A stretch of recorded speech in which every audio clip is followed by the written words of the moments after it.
Assalamualaikum warahmatullahi wabarakatuh. Waalaikumsalam warahmatullahi wabarakatuh. Waalaikumsalam warahmatullahi wabarakatuh. Bismillahirrahmanirrahim. Alhamdulillahirabbil alamin. Wassalatu wassalamu ala asyrofil anbiya'i wal mursalin sayyidina wa maulana Muhammad wa ala alihi wa sahbihi ajma'in. Amma ba'd. Yang terhormat kepada Bapak Gemma Fitriadi selaku dosen pembimbing lapangan KKN Universitas Negeri Malang, yang terhormat kepada pemateri kita hari ini, dan yang terhormat kepada teman-teman yang berbahagia. Pertama-tama, marilah kita panjatkan puja dan puji syukur kehadirat Allah Subhanahu wa Ta'ala yang senantiasa melimpahkan rahmat, taufik, serta hidayahnya, sehingga pada kesempatan kali ini kita dapat berkumpul dalam acara pelatihan digital marketing.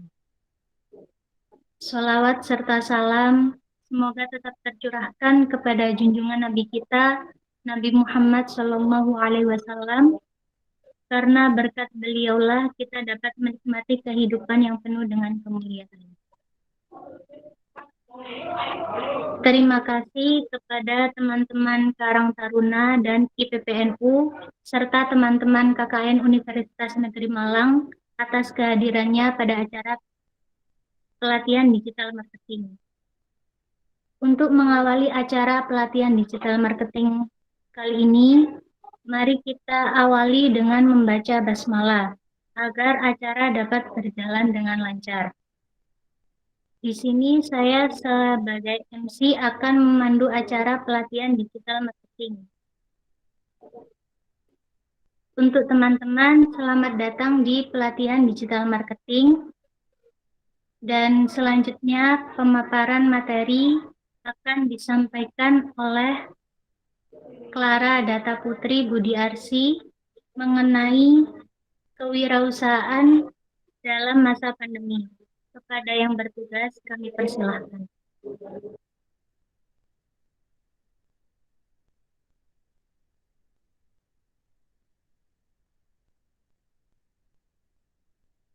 Selamat malam teman-teman sekalian. Saya Clara Data Putri Budiarsi sebagai pemateri pertama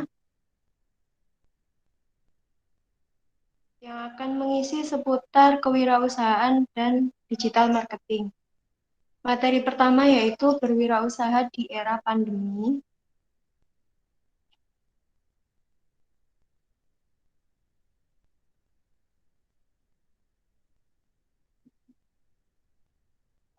Yang pertama, ada apa sih dengan COVID-19 ini?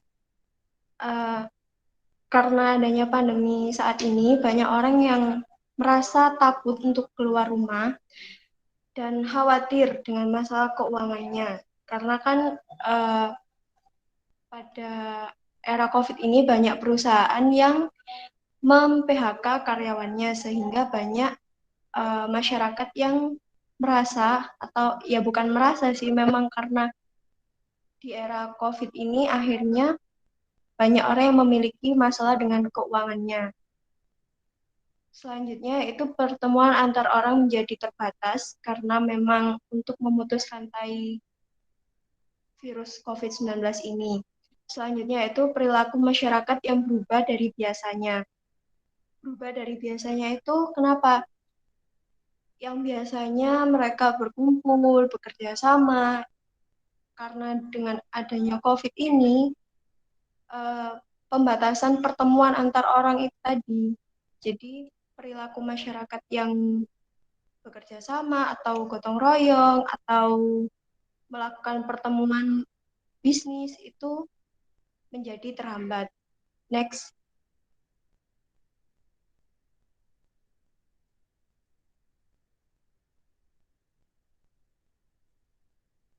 Nah, selanjutnya bagaimana sih dampaknya terhadap dunia wirausaha ini? Karena adanya pandemi COVID, dampaknya itu yang pertama pasar lesu. Kenapa pasar lesu? Karena adanya COVID-19 ini banyak orang yang membatasi pertemuan dengan orang itu tadi. Jadi banyak orang yang memutuskan untuk diam di rumah dan semakin berkurang orang yang untuk melakukan aktivitas di luar. Yang kedua yaitu distribusi terhambat.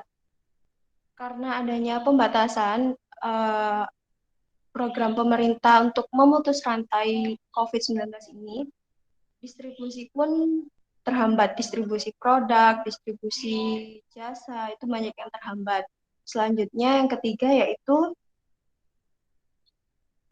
ada omset turun drastis. Karena distribusi yang terhambat tadi, pasarnya menjadi menurun dan omset pun juga menurun, sangat menurun drastis. Selanjutnya yaitu modal terganggu. Karena omset pendapatan yang menurun tadi, itu juga mempengaruhi modal seseorang untuk memproduksi suatu produk. Selanjutnya ada kredit macet. Kenapa sih dikatakan kredit macet? Ya karena itu tadi, banyak hambatan yang terjadi, terutama omset yang turun, modalnya terganggu, distribusi produk pun terhambat, akhirnya kegiatan yang lain pun juga macet atau terhambat tadi. Selanjutnya yaitu next. Apa sih pilihannya? Karena adanya COVID-19 ini, pilihannya yaitu yang pertama ada menutup usaha. Yang kedua, dengan mengurangi produksi dan karyawan. Nah, mengurangi produksi dan karyawan ini banyak seperti pabrik atau UMKM yang pegawainya itu akhirnya dikurangi, banyak yang melakukan PHK. Yang ketiga yaitu bertahan agar usaha bisa tetap jalan dan karyawan bisa tetap bekerja. Yang keempat, mengganti usaha.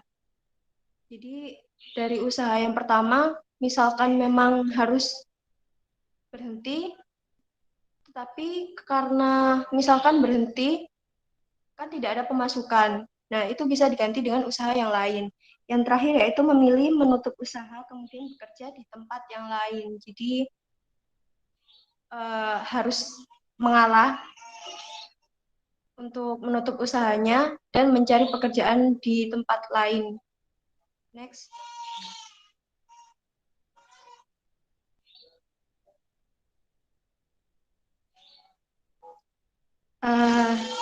Apa sih yang harus dilakukan untuk bertahan di masa pandemi COVID-19 ini?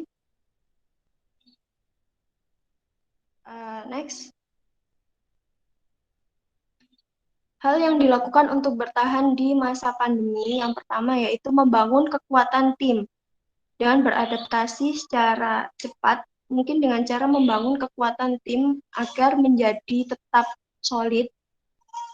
Yang kedua yaitu mengatur cash flow atau arus kas. Jadi mengurangi pengeluaran yang tidak mendesak atau yang tidak penting itu sebaiknya tidak dikeluarkan uangnya untuk keperluan yang tidak penting. Jadi hanya untuk keperluan yang sangat penting saja. Selanjutnya yaitu membangun empati. Menjalankan bisnis bukan hanya sekedar untung, tetapi juga harus empati terhadap lingkungan yang ada. Selanjutnya yaitu peka momen. Peka momen ini juga penting dalam situasi saat ini, apalagi di masa pandemi COVID, karena menjalankan bisnis adalah bukan hanya sekedar untung, tapi juga menyediakan apa saja sih yang dibutuhkan oleh konsumen atau apa yang dibutuhkan di pasaran atau lingkungan masyarakat. Yang terakhir yaitu mengatur cara kerja pengusaha dan karyawan. Nah, mengatur cara kerjanya itu bisa dengan kalau memang mungkin bisa dilakukan secara WFH atau work from home, ya dilakukan secara WFH saja. Yang kedua itu mengatur waktu yang tepat dan durasi kerjanya. Selanjutnya mengatur tata cara kerja karyawan, baik untuk pekerjaan yang harus dilakukan di lokasi usaha maupun pekerjaan itu yang bisa dilakukan dari rumah. Yang selanjutnya yaitu mengatur SOP agar produksi tetap berjalan sesuai kegiatan dan keinginan, serta mengutamakan prioritas. Selanjutnya,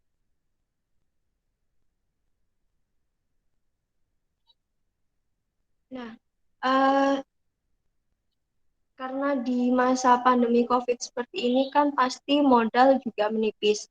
Lalu bagaimana jika modalnya ini menipis? Nah, pelaku UMKM atau produsen dapat melakukan pencarian dana. Pencarian dana ini dipilih yang resikonya itu sangat rendah atau meminjam dengan bunga yang sangat kecil agar terhindar dari rentenir bank yang kejam itu. Selanjutnya,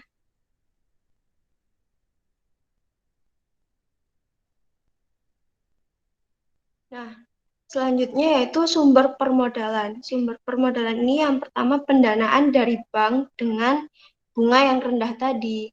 Karena dengan adanya COVID saat ini kan jika kita mencari permodalan dengan bunga yang tinggi, itu belum tentu produksi kita itu meningkat.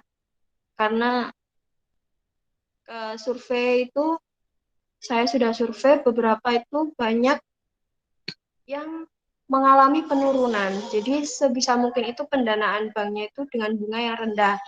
Yang kedua, mencari pinjaman di koperasi itu juga bisa. Selanjutnya itu lembaga keuangan non-bank. Nah, tetap dengan bunga terjangkau agar tidak memberatkan kita sebagai produsen atau sebagai pelaku UMKM itu tidak keberatan untuk di kemudian harinya. Selanjutnya yaitu lembaga-lembaga BUMN dan swasta dalam bentuk pinjaman bergulir dari dana CSR. Selanjutnya yaitu dukungan atau program stimulus pemerintah. Jadi sebisa mungkin mencari dukungan dari pemerintah itu pasti ada, apalagi untuk UMKM. Jadi sebisa mungkin kita sebagai produsen atau pelaku UMKM itu tetap mencari informasi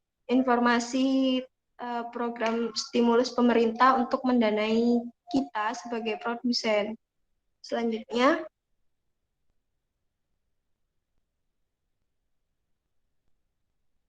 ada bisnis apa aja sih di masa pandemi ini? Yang bisa dilakukan yaitu pertama bisnis alat-alat kesehatan seperti masker, karena kan itu juga sangat penting, apalagi saat ini virus COVID kan semakin meningkat, itu masker, face shield, hand sanitizer, APD, dan beberapa alat kesehatan lainnya itu sangat-sangat dibutuhkan. Yang kedua yaitu bisnis makanan dan minuman sehat dan sembako, itu juga sangat-sangat dibutuhkan. Yang ketiga yaitu bisnis makanan instan yang sedang hits. Yang keempat ini juga sangat penting yaitu bisnis obat-obatan dan produk suplemen seperti vitamin C, vitamin E, vitamin D, dan suplemen sejenisnya yang untuk meningkatkan imun, meningkatkan kesehatan tubuh kita. Selanjutnya yaitu bisnis buah-buahan, sayur mayur, perikanan, peternakan, dan lainnya. Itu juga lumayan untuk bisnis. Yang selanjutnya itu bisnis jamu herbal seperti kunyit, temulawak, jahe, kencur, kayu manis, laos, dan daun serai. Itu juga sangat dibutuhkan karena saat ini tuh banyak orang yang lebih mementingkan kesehatannya. Jadi mereka itu juga mencari produk-produk yang sekiranya itu dapat menjaga kesehatan tubuh. Yang selanjutnya yaitu bisnis berbasis hobi seperti tanaman hias, penulis lepas, atau desain grafis itu. Selanjutnya yaitu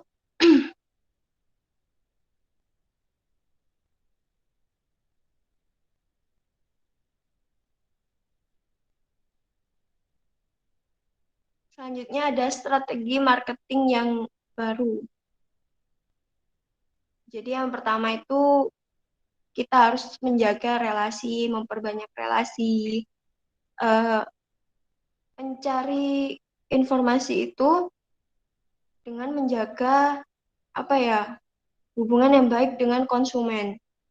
Nah, selanjutnya yaitu ada pemanfaatan SDM, memanfaatkan seluruh sumber daya termasuk komunitas. Jadi sumber daya yang ada sebisa mungkin itu dimanfaatkan sebaik mungkin. Selanjutnya memanfaatkan platform online. Nah, bisnis ini bisa dipasarkan itu melalui platform online, media sosial atau lainnya, atau toko online. Jadi misal kita mempunyai bisnis makanan itu kita bisa bergabung dengan platform Gojek. Jadi kita bisa bergabung di GoFood-nya atau di GoMart-nya dan lain-lain. Selanjutnya itu sebisa mungkin karena di masa pandemi ini banyak orang yang mengalami masalah keuangan, jadi sebaik mungkin itu mematok harga yang terjangkau. Nah, sesering mungkin itu kita harus menawarkan produk-produk yang dibutuhkan di masa pandemi, tapi tetap dengan harga yang terjangkau. Selanjutnya yaitu yang paling penting yaitu kerjasama. Kerjasama ini memakai jasa para influencer agar produk semakin dikenal luas. Jadi misalkan kita memiliki usaha, itu kita juga bisa memperkenalkan produk kita dengan cara memakai jasa para influencer atau teman-teman yang lainnya untuk mempromosikan produk kita secara online sehingga produk kita itu banyak dikenal oleh masyarakat luas.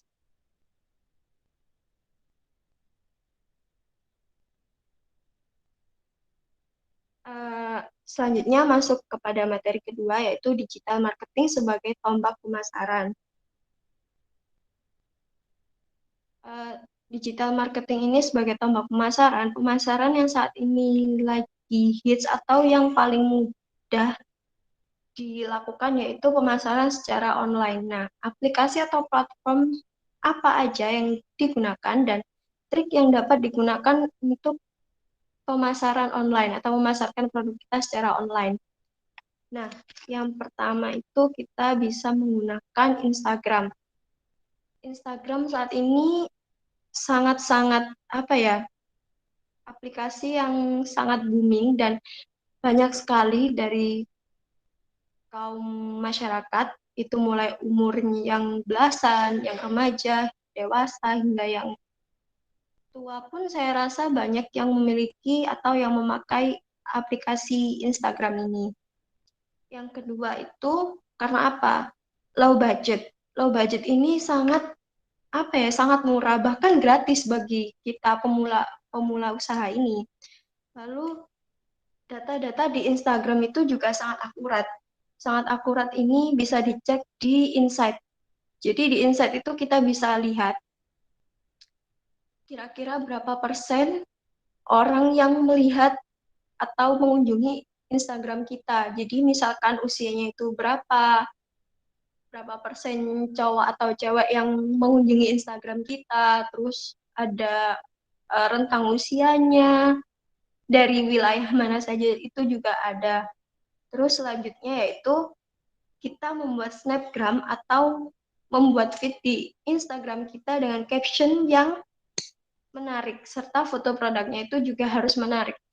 Jadi agar pembeli atau konsumen itu tertarik untuk membeli produk kita. Terus bekerja sama dengan influencer tadi itu juga sangat penting. Kenapa saya katakan sangat penting? Karena jasa influencer itu saat ini bisa dikatakan sangat dibutuhkan karena dapat mengenalkan produk kita. Jadi banyak masyarakat yang akan tahu tentang produk apa sih yang kita jual. Oh, si ini memperkenalkan produk, misalkan produk jamu gitu, jamu herbal. belinya di ini. Nah, influencer itu akan memperkenalkan atau juga membuat postingan di feed Instagramnya, sehingga banyak para pengikut dari influencer itu yang akan mengetahui produk kita tadi. Jadi nggak ada salahnya untuk bekerja sama juga dengan influencer. Yang kedua yaitu kita juga bisa melalui platform Facebook. Nah, dengan platform Facebook ini daftar Facebook juga gampang. Saya rasa juga banyak karena sebelum adanya Instagram itu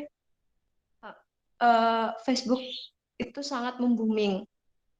Nah, Facebook ini juga kita memasarkannya dapat mengikuti grup jual beli dan mempromosikan produk kita di grup tersebut. Lalu selanjutnya itu membuat postingan foto produk dan caption yang menarik konsumen. Jadi seperti kita itu harus storytelling, menceritakan apa sih manfaatnya, kelebihannya produk kita daripada produk-produk yang lain gitu. Selanjutnya yaitu WhatsApp. Ya, yang terakhir ini ya, dengan cara membuat snap WA atau story WA produk kita dengan foto yang menarik. Kenapa sih harus foto yang menarik? Karena foto yang menarik itu, misalkan foto yang kita hasilkan itu gambarnya kurang maksimal, itu pasti konsumen itu memikirnya pasti gini, kok gambarnya gini ya, kok kurang bagus. Itu pasti juga akan dipikirkan oleh konsumen bagaimana nanti kok barangnya kayak gini. Tapi kalau foto produknya kita itu bagus, itu pasti para konsumen akan wah produknya bagus nih. Pasti banyak yang konsumen itu tertarik, akhirnya membeli produk kita. Terus membuka layanan penjualan menggunakan WhatsApp juga. Jadi sebisa mungkin di Instagram dan Facebook saat mengupload itu juga bisa dicantumkan kontak personnya itu dapat menghubungi nomor ini, nomor di bawah ini. Jadi itu juga mempermudah produk kita untuk dipasarkan. Nah, selanjutnya, next. Hal yang harus dipersiapkan yaitu digital marketing sebagai solusi. Yang pertama, kita harus mengetahui produk dan target pemasarannya. Jadi kita sebelum membuka usaha, kita itu harus mengetahui produk apa sih yang ingin kita produksi dan sasarannya. Setelah kita memproduksi, pastikan kita ingin menjual produk tersebut. Nah, menjualnya itu kita harus mengetahui sasarannya itu siapa saja gitu. Selanjutnya itu mempersiapkan brand. Seperti mereknya itu apa, logonya apa, terus mood warna. Mood warna ini dari merek, logo, terus nanti diupload ke Instagram, ke Facebook dan WA itu kita harus mempersiapkan warna apa yang akan kita pilih dan harus sesuai dengan produk kita. Selanjutnya, akun Instagram yang kita punya, yang pertama kalau kita daftar itu kan pasti akun pribadi. Nah, dari akun pribadi itu kita harus ubah menjadi akun bisnis. Nah, menjadi akun bisnis itu kenapa? Karena kalau akun Instagram pribadi itu nggak akan muncul yang namanya insight. Jadi kita nggak bakal tahu data-data Instagram kita itu seperti apa. Karena yang ada insight-nya itu harus dirubah dahulu menjadi business account. Nah, selanjutnya yaitu story highlight atau sorotan. Saat ini menurut saya story highlight atau sorotan ini bisa sebagai web sederhana. Jadi kita nggak perlu bikin web di akun Google. Cukup dengan Instagram itu seperti apa sih? Saya dikatakan web itu karena kita dapat mengetahui itu yang pertama eh, produk kita itu, info produk kita itu apa aja, terus keunggulannya itu apa aja, terus cara untuk memesan atau membeli produk kita itu seperti apa, itu bisa kita taruh di story highlight atau di sorotan. Yang kelima yaitu memposting produk dengan foto yang menarik. Nah, foto yang menarik ini sebisa mungkin setelah kita foto produknya, itu dapat kita edit-edit sedikit agar terlihat menarik, menarik konsumen untuk segera membeli. Nah, selanjutnya yaitu memposting dengan caption yang menarik, yaitu menceritakan produk dengan bahasa yang menarik, bahasa yang apa ya, sebisa mungkin itu digunakan bahasa yang buat para konsumen itu kepo. Jadi pengen tahu gitu, produk kita itu apa sih sebenarnya yang mereka tahu gitu. Jadi setelah di fotonya itu bagus, wah ini produk apa sih? Pasti kan konsumen akan melihat captionnya tadi. Nah, caption ini harus, kalau saya bilang itu harus yang semenarik mungkin. Jadi kita menceritakan dengan singkat, tapi tetap dengan jelas, itu produk kita itu seperti apa. Lalu selanjutnya, setelah memposting, itu kita dapat memberikan hashtag yang populer. Hashtag yang populer ini juga harus tetap yang populer ini dan berkaitan dengan postingan produk kita. Jadi misalkan kita menjual produk jamu tadi lah ya, yang gampang itu kita menjual produk jamu itu kita cari hashtagnya. Jadi hashtag yang dipakai orang-orang itu apa aja sih, terus pengikutnya banyak nggak di hashtag tersebut. Jadi kita bisa tahu dari hashtag tersebut bakal banyak orang yang visit atau melihat Instagram kita, melihat postingan kita. Akhirnya dengan foto yang menarik, dengan caption yang menarik, banyak masyarakat yang akan membeli produk kita. Yang terakhir yaitu yang sering dilupakan yaitu mengevaluasi insight Instagram. Jadi manfaatnya itu untuk mengevaluasi target pemasaran produk kita. Kenapa sih harus mengevaluasi? Karena menurut saya dengan kita mengevaluasi insight di Instagram, kita lihat data-datanya, oh wilayah itu kan pasti ada wilayah mana aja yang lihat atau yang visit ke Instagram kita, terus usianya berapa aja. Nah, itu sangat penting kita lakukan evaluasi agar kedepannya itu kita tahu harus memperbaiki produk kita itu seperti apa.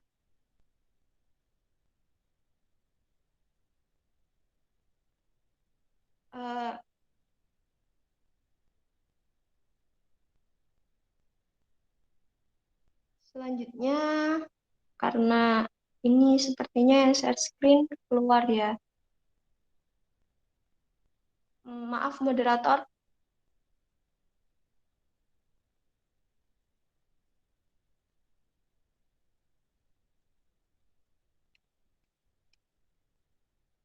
Ya, untuk materinya tidak apa-apa Mbak Clara, bisa diteruskan saja.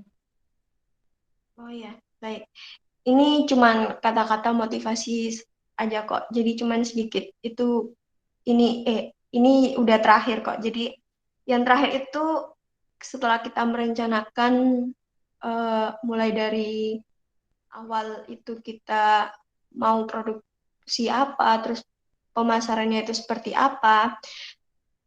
Setelah merencanakan itu jangan lupa kita harus mengerjakan. Jadi step-stepnya yang tadi mulai awal itu sampai akhir harus mengevaluasi itu juga harus kita kerjakan. Kenapa sih kita harus kerjakan? Karena merencanakan usaha itu tanpa kita kerjakan itu nggak akan ada hasilnya. Jadi rencanakan usahamu dan kerjakan rencanamu. Terima kasih. Sekian dari saya. Selamat malam teman-teman.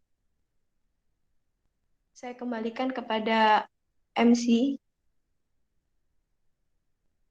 Terima kasih atas pemaparan materinya kepada Saudari Clara. Selanjutnya yakni dibuka sesi tanya jawab. untuk teman-teman yang hadir pada malam hari ini. Kepada teman-teman dipersilahkan jika ada yang perlu dipertanyakan lebih lanjut.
Karena tidak ada yang bertanya, maka kami akan lanjutkan dengan pemaparan materi yang selanjutnya, yakni mengenai desain grafis yang akan dipimpin oleh saudara Dani. Kepada yang bertugas dipersilakan.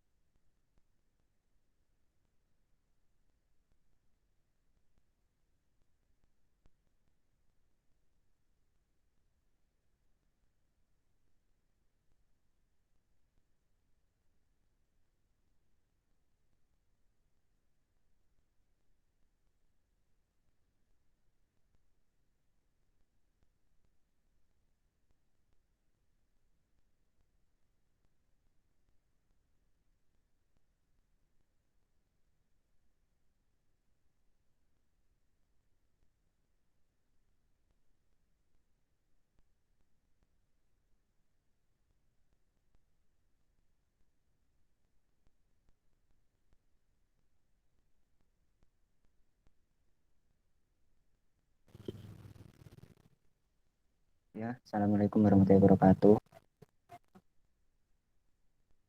Waalaikumsalam warahmatullahi Waalaikumsalam wabarakatuh. Waalaikumsalam warahmatullahi wabarakatuh.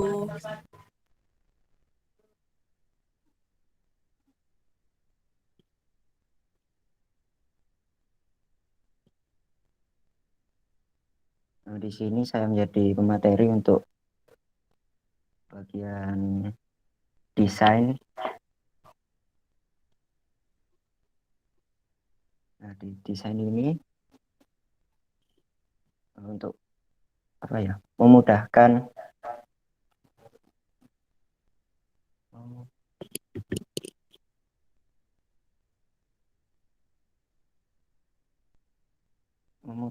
apa ya? Pembeli dan menarik minatnya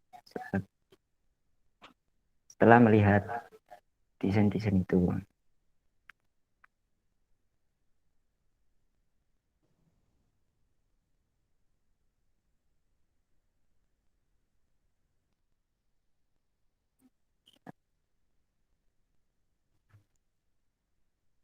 Di sini juga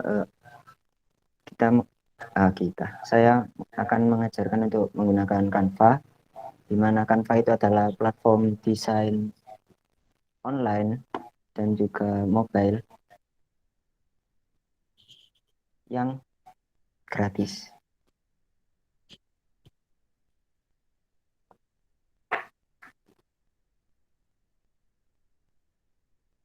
Bentar.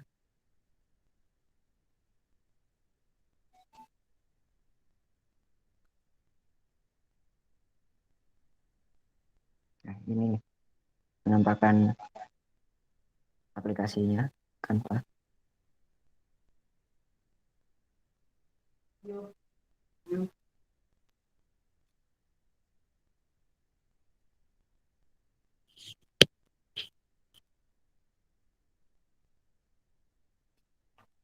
Nah, ini interface Canva. Ya, bisa dilihat untuk desain. dan gambar-gambar terbilang cukup lengkap.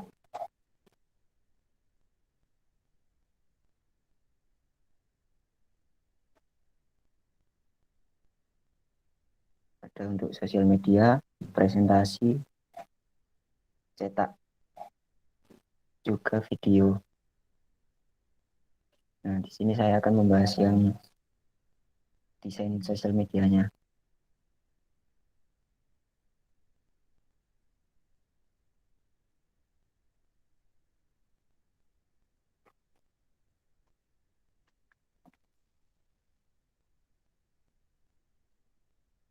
Saya akan lebih memilih ke posting Instagram. Jadi bisa diklik di template Instagram post ini atau bisa membuat baru. Caranya klik tombol baru plus yang ada di pojok kanan. Kemudian pilih Instagram post.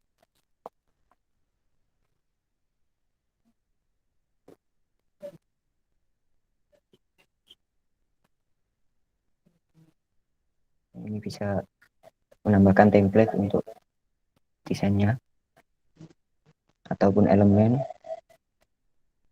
seperti bentuk shape, grafik, foto, audio, bahkan chart.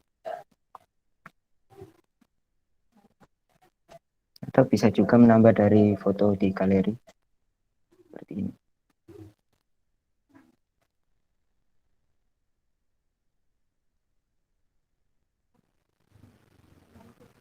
Nah, di sini saya menggunakan Puli sebagai objek utama. Saya punya 2 foto kebetulan.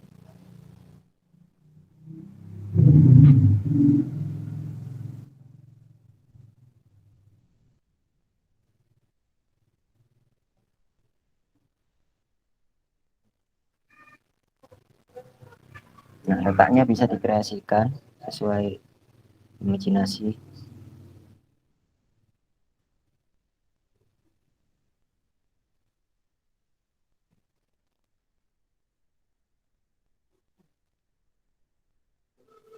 Lalu ukurannya pun juga bisa disesuaikan.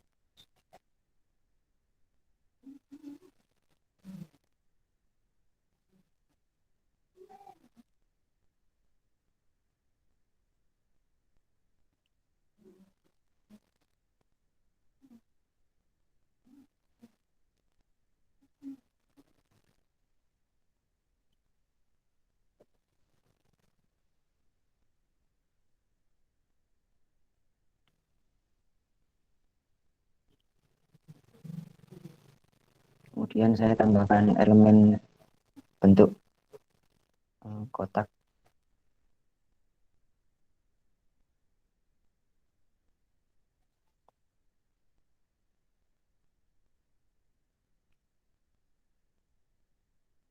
Ini di bawah ada layout untuk merubah warna atau duplikat, menghapus,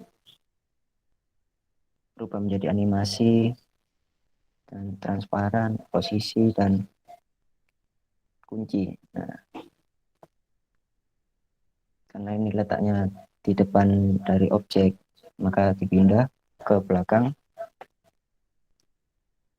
Klik objek yang ingin dipindah, kemudian klik posisi. Selanjutnya klik taruh ke belakang atau backward.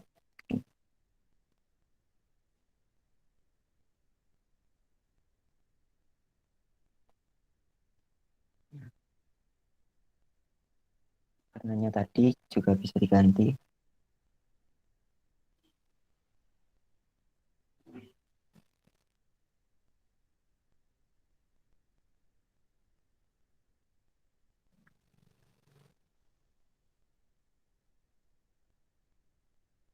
Kemudian kita tambahkan elemen lagi. Bisa elemen yang bergerak.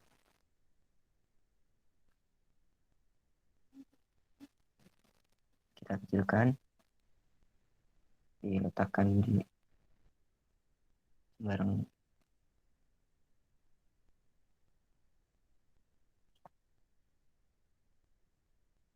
Lalu juga bisa menambahkan teks. Ini ada template teksnya, kombinasi tiap font.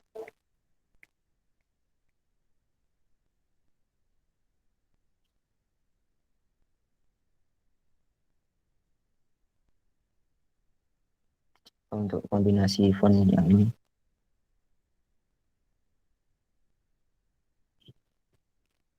Untuk tulisan juga bisa diganti warna.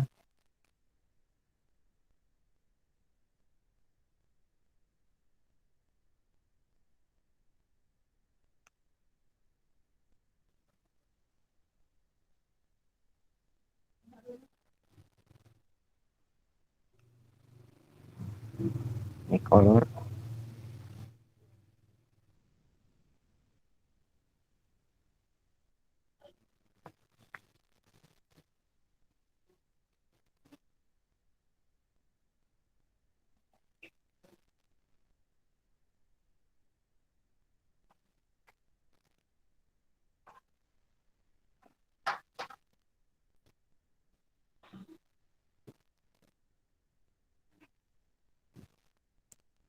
Bisa mengedit tulisannya dengan cara mengklik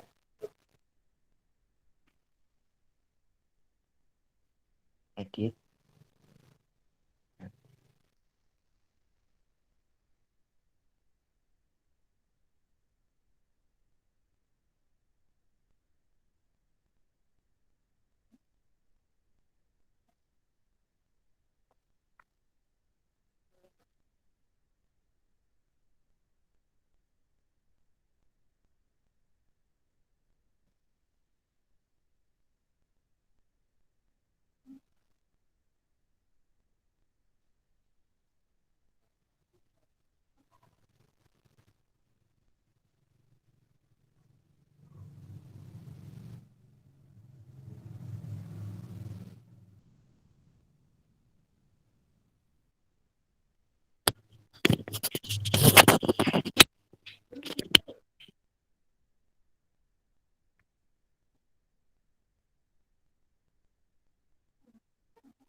Kita posisikan lagi letak teksnya agar nyaman dilihat mata.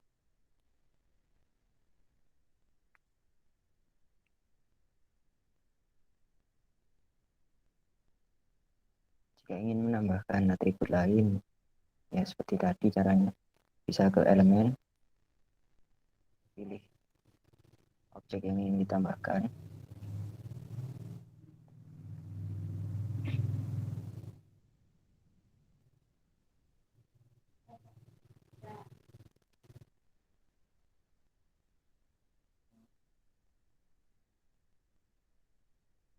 Diatur besar kecilnya dan posisinya. Bisa juga mengatur untuk rotasinya dengan cara mengklik tombol putar di bawah objek.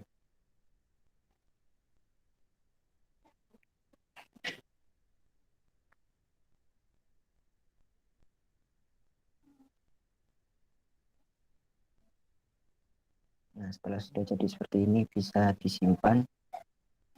Caranya klik panah ke atas itu, pojok kanan atas ini. Kemudian save as. Karena ada animasi bergeraknya di sini, maka ini direkomendasikan untuk menyimpan sebagai video.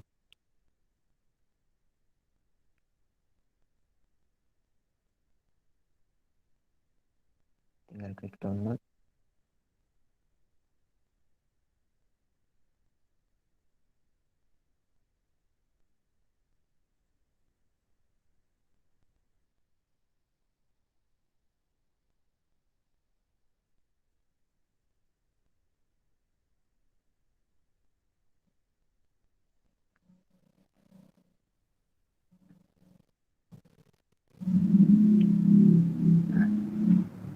downloadan tadi sudah ter-save di device, kemudian bisa langsung di-share ke Instagram atau platform-platform media sosial lainnya.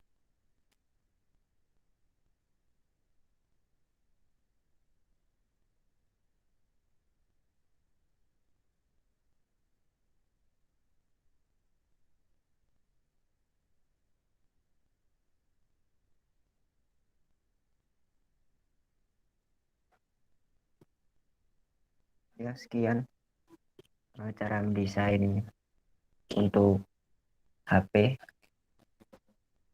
yang bisa saya sampaikan. Terima kasih. Assalamualaikum warahmatullahi wabarakatuh. Saya Waalaikumsalam. kembalikan. Waalaikumsalam warahmatullahi wabarakatuh. Terima kasih kepada saudara Deni atas pemaparan materinya. Selanjutnya dibuka sesi tanya jawab kepada teman-teman yang ingin bertanya atau yang masih belum memahami dari penjelasan saudara Deni tadi, boleh ditanyakan.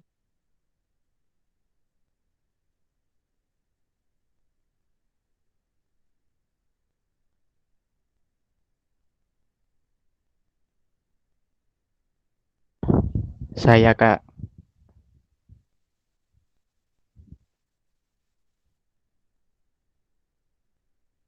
Ya, dengan siapa tadi? Sueb. Ya, silakan. Iya, Mas UF. Iya, sebelumnya terima kasih atas waktu dan kesempatannya. Saya ingin bertanya mengenai pemasaran produk. Misal kita pemasarannya melalui media sosial Instagram, itu eh, angka followers itu juga penting buat pemasaran produk kita.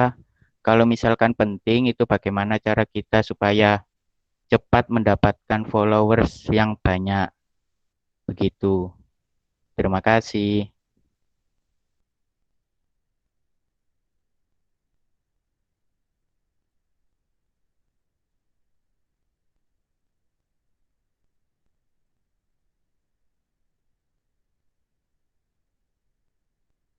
Baik, terima kasih untuk Mas Sueb. Untuk pertanyaannya, saya ulang kembali. Eh, Misalkan ada pemasaran melalui Instagram, apakah followers itu penting? Dan jika penting, bagaimana cara untuk mendapatkan followers yang banyak? Kepada pemateri, dipersilakan untuk menjawab.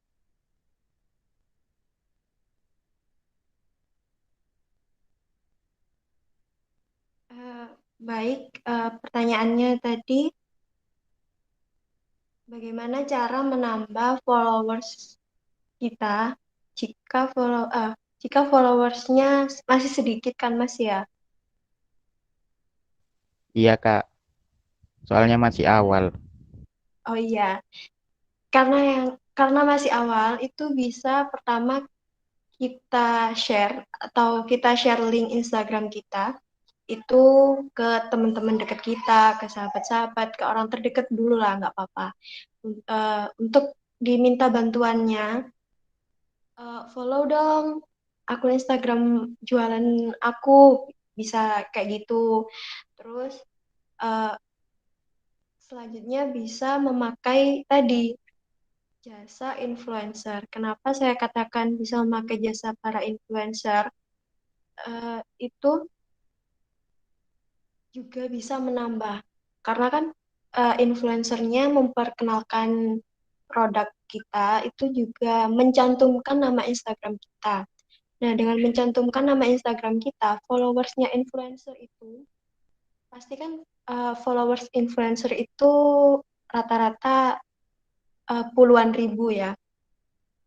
Itu pasti saat si influencer tadi membuat postingan atau membuat story, itu pasti akan dikunjungi oleh para followersnya. Jadi bisa dari situ kemungkinan hampir 50-60% itu akan bertambah followersnya. Dari situ juga bisa.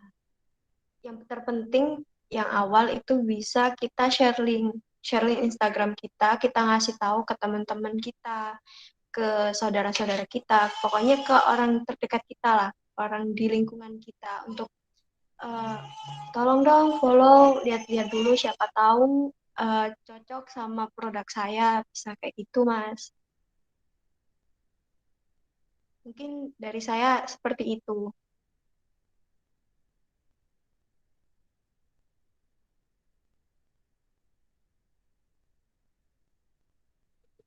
Bagaimana Mas Ed? Apakah jawaban yang diberikan sudah sesuai dengan atau masih Sudah Kak, sudah jelas. Sueb sudah mulai mengerti. Terima kasih. terima kasih kembali. Sama-sama, terima kasih kembali. Baik, untuk teman-teman yang lain apakah masih ada yang ditanyakan atau ada yang duluan?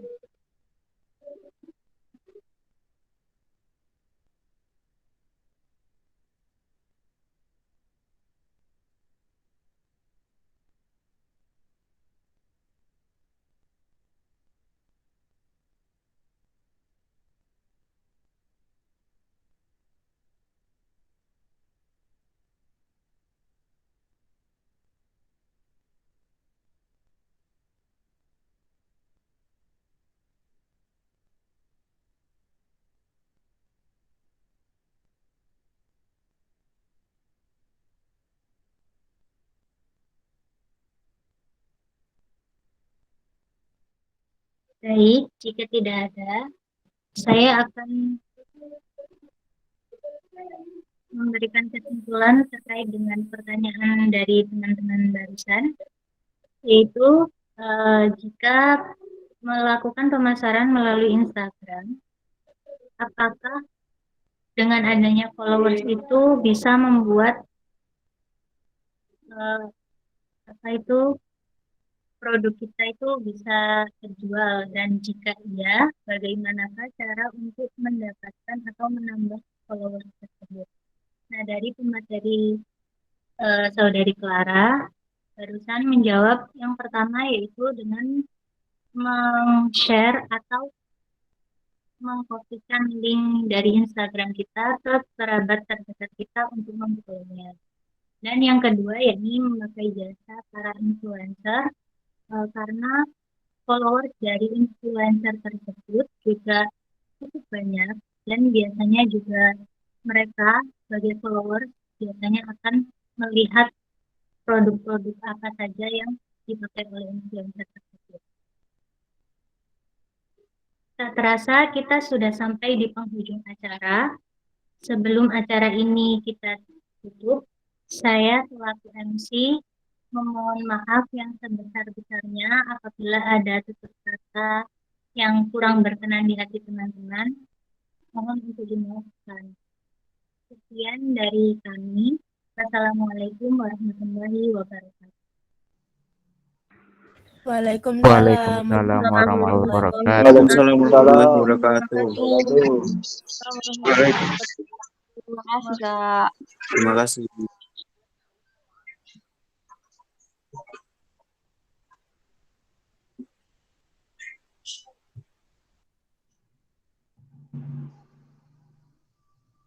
Untuk teman-teman